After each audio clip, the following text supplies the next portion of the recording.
During this summit, Prime Minister Modi reiterated the pitch of India as the voice of global south. Social media is an instrument, it's a tool, it's a platform today to take forward certain narratives. And even as far as I think individual countries are concerned or individuals are concerned, it is an instrument of soft power. And it really shows in terms of, as you mentioned, the very close personal rapport, the very close personal chemistry that exists between leaders. And we have seen that while it is true that relations between two countries are dependent upon, principally upon the interests of the two countries.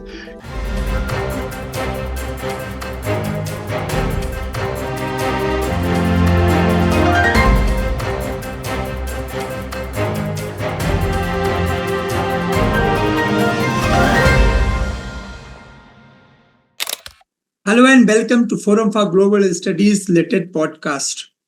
Today we have with us distinguished guest, India's top diplomat, Ambassador Ashok Sajjanhar, sir. Dear sir, on behalf of the Forum for Global Studies, I extend my warm welcome to you. Thank you very much, Sandeep. It's a pleasure for me to be with you. Thank you. Ambassador Ashok Sajjanhar, sir, has been India's ambassador to Sweden and Latvia. He has worked diplomatic positions in Washington, D.C., Geneva, Brussels, Moscow, Tehran, Bangkok. Also, he has negotiated for India in the Uruguay round of multilateral trade negotiations. Currently, he is the president of Institute of Global Studies, New Delhi. Sir, thank you so much for joining us to speak on very important issue, G7 summit.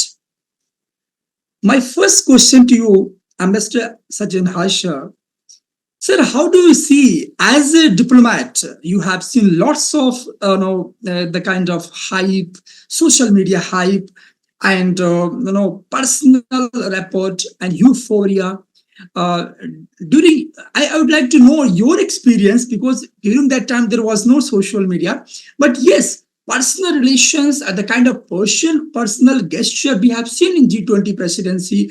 Our Indian Prime Minister Modi ji has showed a personal rapport to some guest in a different manner, to some in different way. So in this G7 summit, we have seen the host country, Italy Prime Minister Giorgia Meloni, had shown a special kind of attention to India's Prime Minister Modi. And when she posted this very short clip, a selfie, by saying the hello friends from Melody. And Indian Prime Minister Modi ji had responded this to a clip that yes, long live India-Italy friendship. So how do you see? Yeah, first of all, thank you very much, Sandeep, for having me on your show. It's always a pleasure to be in touch with you, and I'm really looking forward to our conversation. And the subject is also very important, as you said, G7 summit, in which the Prime Minister participated. He was invited as a special invitee for the outreach session, and he had gone there. Maybe I could just make one small, I was not able to listen to it possibly very carefully. I was also ambassador to Kazakhstan. I think you mentioned only Sweden and Latvia, also to Kazakhstan, and I have done 2 tenures in Moscow. I don't know whether you mentioned that, both when Moscow was the capital of the Soviet Union in the early 80s, and also when Moscow was the capital of the Russian Federation in the late 90s. So I've had this experience also, of these countries. Coming to your question, I think it's a very interesting question. And social media is an instrument, it's a tool, it's a platform today to take forward certain narratives. And even as far as I think individual countries are concerned or individuals are concerned, it is an instrument of soft power. And it really shows in terms of, as you mentioned, the very close personal rapport, the very close personal chemistry that exists between leaders. And we have seen that while it is true that relations between two countries are dependent upon, principally upon the interests of the two countries. If those interests align, then of course the relationship can expand, it can grow. But if the personal relationship, if the personal rapport is also there, then of course it provides another catalyst. It provides another lubricant for the relationship to go forward. So I think I would like to look at this, the memes that have come out. And of course, the Italian Prime Minister, Her Excellency Giorgia Meloni, she is taking it in her stride that it is something the Indian Prime Minister has come, maybe make him feel especially welcome in her country. So I think it should be taken in that spirit, and in whichever way it can be used to advance the relations between the two countries, because that is the intent of both Prime Minister Modi and it is the intent of Prime Minister Giorgia Meloni. I think it should not be sort of as some of the social media, it is you can't control it these days. Some of the individuals in the social media here in India, they try to create narratives and build stories. That is I don't think that should be encouraged, and we should limit it just to this, that there is a very good personal rapport. I would say the Prime Minister, Mr. Modi, he has conducted himself impeccably. You would recall that when he went in the formal reception of Prime Minister Meloni, he folded his hands and greeted her in a very proper, in a very decorous manner, in a very, highly dignified manner. And it was reciprocated in a similar way by Prime Minister Meloni herself. And also, when Prime Minister Meloni said hello from the Melody team, then he also, rather than making it something personal, he said, "Long live India-Italy friendship." So his eyes and his focus is on how we can translate all such interactions into further strengthening, further expanding, further deepening the India-Italy friendship, because as you know, we signed the strategic partnership agreement last year when Prime Minister Meloni visited India in March. And there are so many areas, whether it is economy or trade or strategic or Indo-Pacific, artificial intelligence, technology. There's so many areas in which we can work together. I think that is the interest that Prime Minister Modi has indicated he would be interested in taking it forward and working together with his Italian counterpart. Interesting, sir. Interesting that you know correlated this kind of glimpses, gestures as a segment of India's soft power policy. Thank you so much, sir. Sir, the second question to you, that we have seen that India is not a member of G7 countries, and however, India has been invited. Is right now we have seen that India is invited, and during this summit, Prime Minister Modi reiterated the pitch of India as the voice of global South. As his first visit, in terms of his third tenure, third term as a Prime Minister of India, how do you see this visit? Yeah, I think it's a very important question, and you're very right. This is the fifth successive consecutive time that Prime Minister Modi has been invited to the G7. You would recall that in 2019, in Biarritz, France, President Macron had invited, and after that, whether it's been Germany or it has been Hiroshima last year, or before that, even in Glasgow, Prime Minister Modi has been invited. So without being a de jure member of the G7. I think de facto over the last few years, he has been present on all occasions. And of course, there are a large number of reasons for that. One, of course, is economic. India's economy is doing exceedingly well. Over the last 10 years, we have seen from the 10th largest economy, India has graduated, India has improved itself to the fifth largest economy. Very soon, over the next 2, 3 years, we are going to become the third largest economy. Then we are the fastest growing major economy in the world. Last year, financial year, fiscal year, our GDP growth was 8.2%, and this year also it's going to be significant. There have been, the head of IMF, MD of IMF, Kristalina Georgieva. She has said that in this very gloomy global economic environment, India is the ray of hope. So one, of course, is India's economic performance. That is very impressive, and all countries want to associate with India. Second is India's clout, India's influence, India's profile, India's respect in the world has grown. And that has grown particularly after the G20 summit, the presidency for the whole year that India conducted. And I think there were very many novel elements that India brought into this conduct of the G20. But most important, two aspects I would like to emphasize for the information of your viewers and listeners.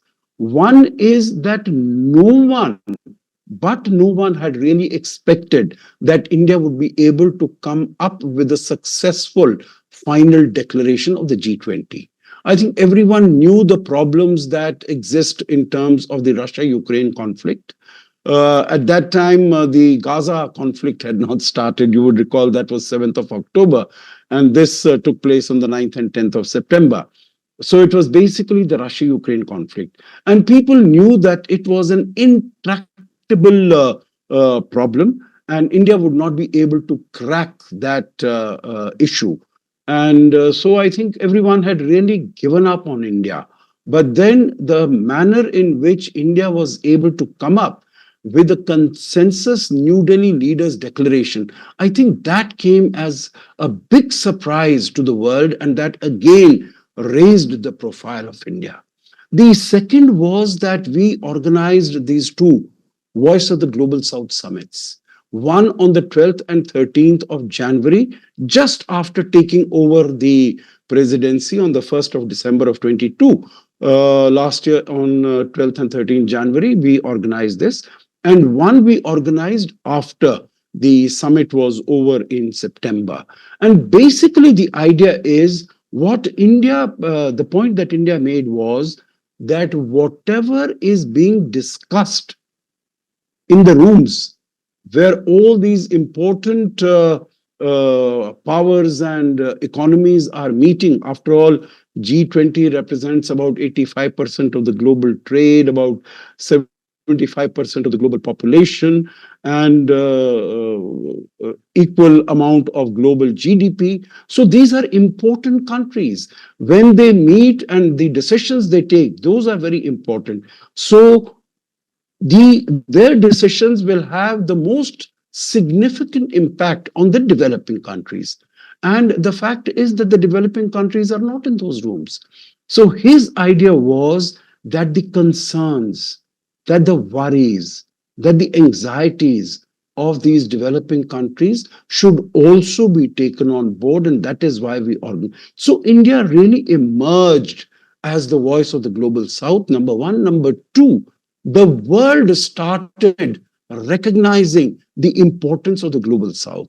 And the last point was, taking the second point forward, this whole issue of the membership of the African Union had been hanging fire for many years.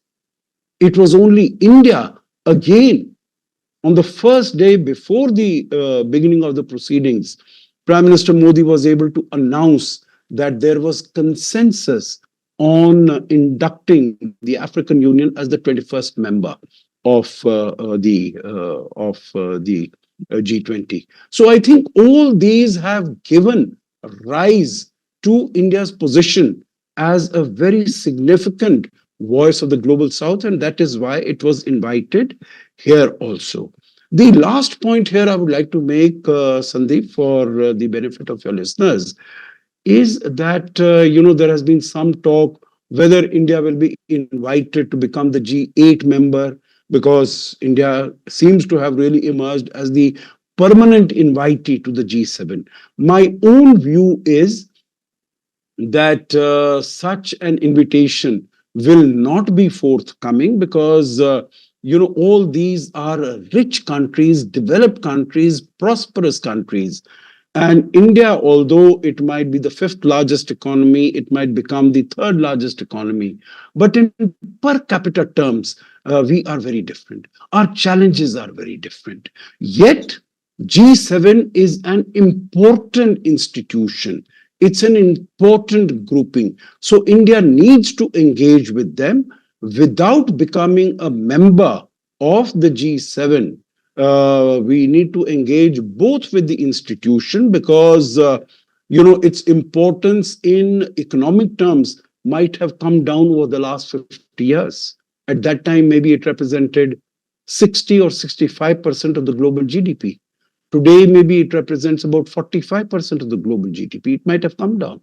But in terms of technology, in terms of military power, in terms of strategic heft, these countries are very important. And when we are on our path to Viksit Bharat 2047, then we need all the help and all the support and cooperation from these countries. And these countries also need us. India is very important for them politically, strategically, economically. We have a big market. We have, in terms of our trained manpower, we also have a great deal to share with them. So it is a win-win proposition for both India and G7 to collaborate with each other. Wonderful, sir. You rightly mentioned that why G7 matters to India and vice versa.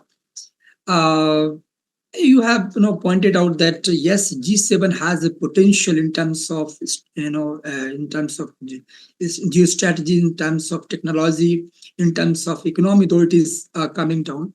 But the point is that the kind of credential India has gained recently in terms of inclusiveness, in terms of multilateralism, I think as the founders, as the anchor of liberal order, all G7 countries, they are practicing democratic values. Why they are so hesitant in terms of inclusiveness?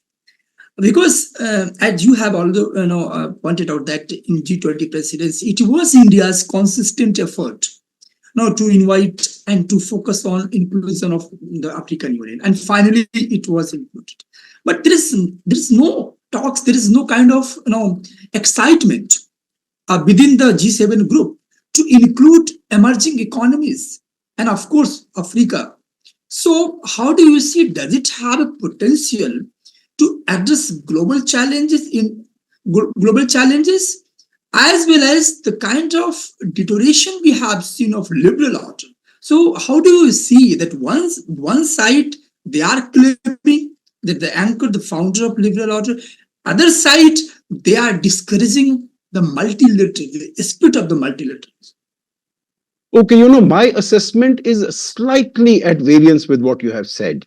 I think the G7 and the countries in that grouping, they have realized that they have to engage the global south.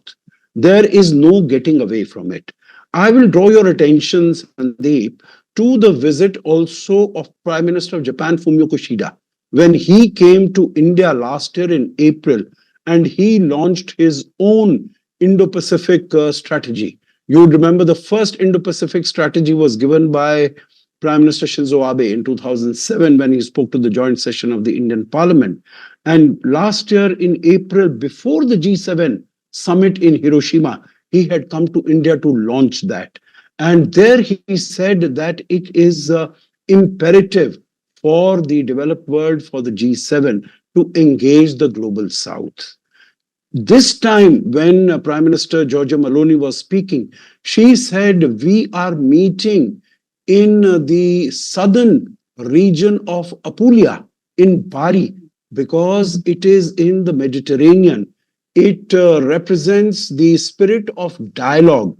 It connects the two big maritime bodies, one the Atlantic Ocean and the other the Indo-Pacific. So we are looking, and we are closer to Africa. We want to engage with Africa. And you would recall that one of the issues that was put up for discussion in the outreach session was Africa. It was Africa, it was artificial intelligence, it was Mediterranean, and it was the Indo-Pacific and energy. So I would say that the G7, the developed world, is very conscious and conscientious that they need to engage the global south. Otherwise, they are able to see the challenge from the more authoritarian and the more autocratic powers, that is China, that is Russia, and they see that there are challenges that are coming up. For instance, the BRICS. BRICS was five, from the time that it started, when its first summit took place in Yekaterinburg in Russia in 2009.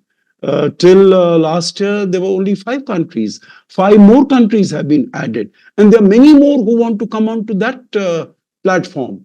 So they can see that there is challenge emerging to the G7. And so they have also become conscious, and they are making a conscious effort to reach out. That is why you see that Prime Minister Giorgia Meloni, she invited 12 members of the developing world.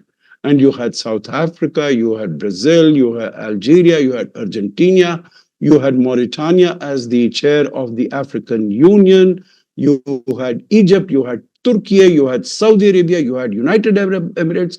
So you had all these countries because there is a very serious effort that these countries are making to reach out to the global south. So your question on inclusivity and multilateralism, yes, I think they are definitely conscious of that. They are pushing for that. They are trying for that. Yes.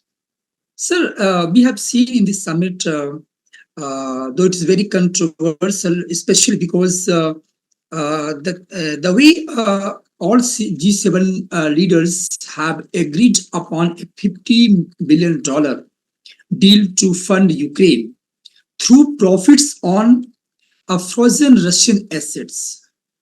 Will it provoke Russia again against the West, against the collective West?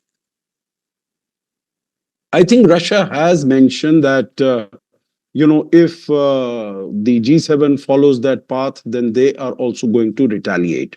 They also have instruments in their hands. They also have Western assets in their hands, and they will also confiscate them. So what I feel personally is that this is a slippery path. And, if the G7 want to do it, in fact, they have already done it. They have already made a decision that, we will go and we are going to give this loan of $50 billion to Ukraine, and it will be paid off through the profits and interest on the Russian confiscated assets. They have already. But as I said, in my view, it is a slippery path.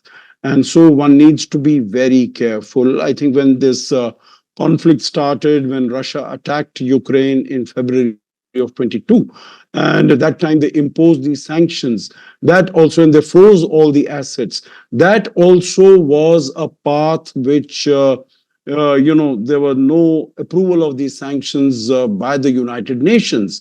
And normally, countries like India and some of the other countries, they would like to abide by the sanctions only if they have been approved by the United Nations. So that was also, there was a big question mark against those also. But here also, I think it will call into question the credibility and the reliability of the international financial system and the international financial architecture, because countries who have their deposits, who have their reserves in Western countries, in the United States, in Europe, in Japan, they might think not twice, not thrice, but 5 times. Are my funds safe? And then, they might start withdrawing those funds, converting them into gold or any other sort of asset. So I think it's this is an approach, the end to which is not very clearly visible. So I think all the pros and cons and all the ifs and buts need to be examined fully before a decision is taken to progress on this particular path.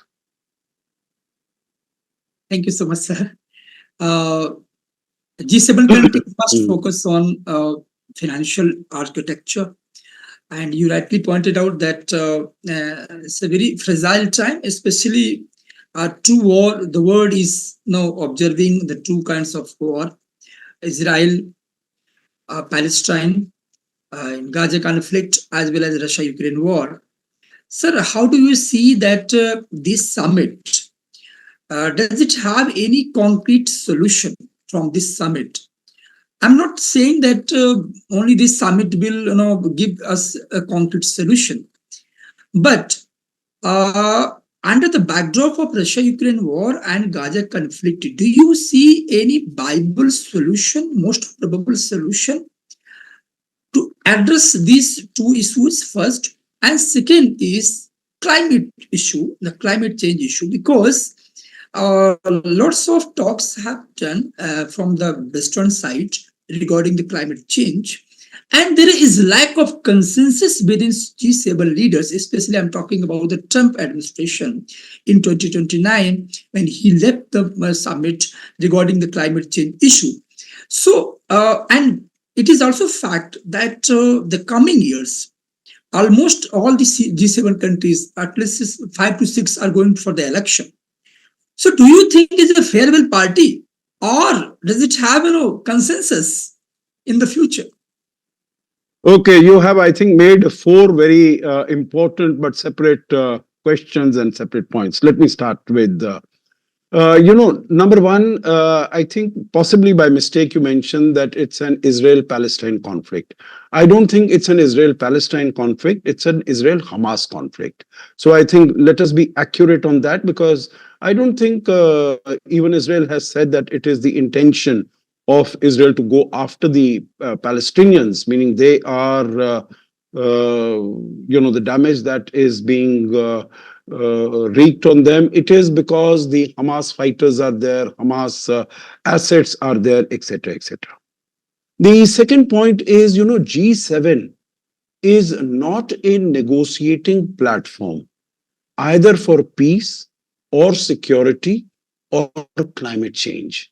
It is basically a grouping of certain important countries when they get together and they are able to come to some sort of an agreement, and they are able to take that agreement back home, and then those agreements, it is decided to feed into the negotiating framework wherever it is taking place.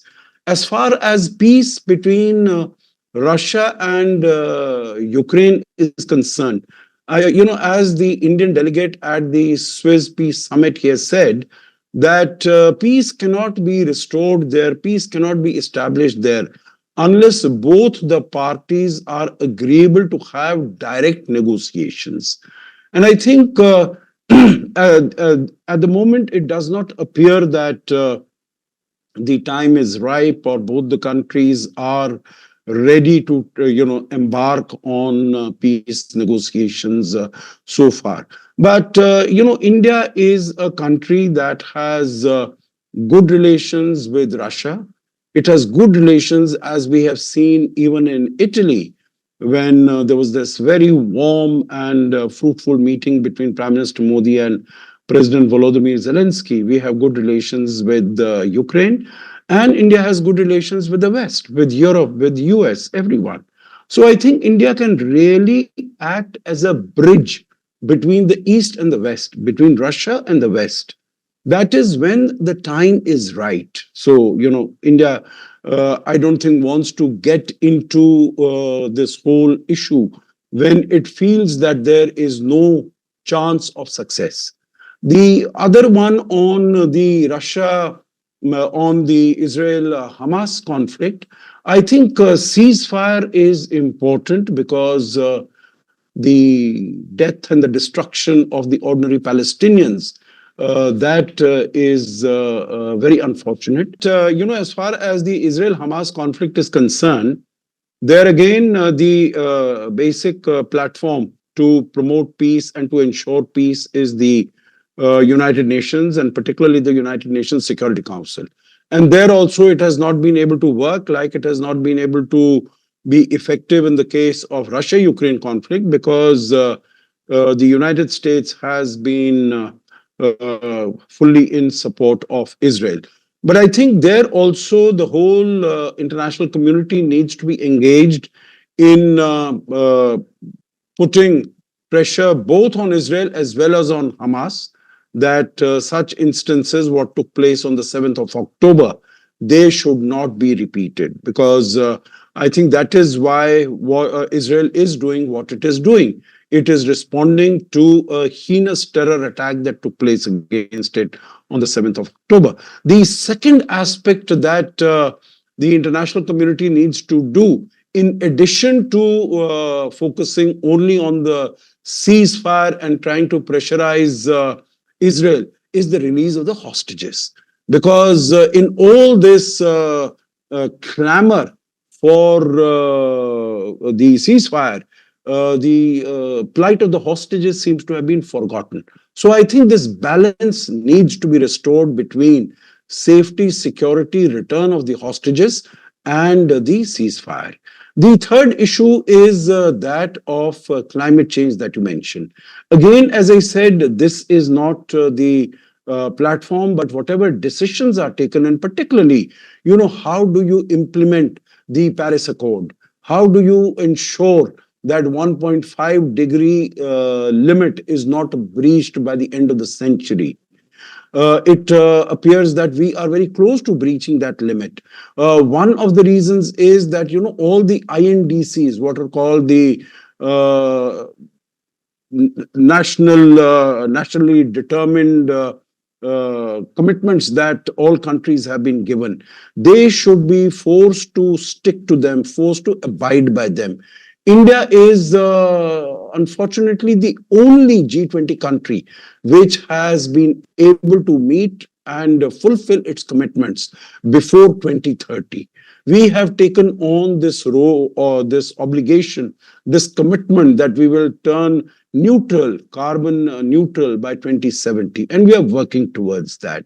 So what the developed countries have also done, they have said is that they are going to give concessional finance and appropriate technology to developing countries to be able to go towards achieving their commitments as far as the Paris Accord is concerned. So I think there needs to be pressure on the developed countries, and this is what Prime Minister Modi in his comments also mentioned, that all countries need to be aware of their own responsibilities. Now, the fourth question that you asked was, is it a farewell to all these leaders? Because you are right, Prime Minister Rishi Sunak is having the elections very quickly. From all indications, it appears that he might be out of office very soon. President Macron has announced elections on the 30th of June and 7th of July. Now, even if the right national rally, they win the elections, President Macron will continue to be there for the next 3 years. But he will be a much weaker and a very diminished leader. So and then the re-election of President Joe Biden is also a big question mark. And I think similar is the case with Chancellor Olaf Scholz. Elections take place next year. Premier Fumio Kishida also on a rather slim wicket and to go. So it might be that many of these leaders might not be there when the G7 convenes next year, except for Georgia Meloni, and of Yeah. course Prime Minister Modi is going to be there for the next 5 years. But I think we need to dissociate the countries from the leaders, because whoever in their own wisdom, the people of these countries elect their leaders, they will continue to take forward the interests of peace. I do hope so. I sincerely hope so. Of peace, of security, of development, of growth, of inclusivity, of multilateralism, as you have put it. So I think we need to dissociate a little the whole process of G7 from that of the leaders who are occupying the highest positions.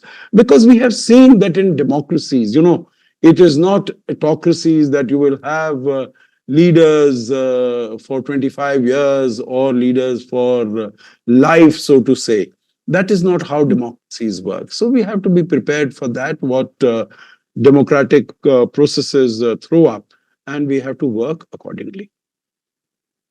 Thank you so much, sir, for your wonderful insights. And I hope that our listeners, viewers will be benefited from your deep insights. Thank you so much, sir, again for joining us. Thank you. Thank you very much, Sandeep. It's always a pleasure, and I wish you and your listeners all the very best and look forward to being in touch. Thank you.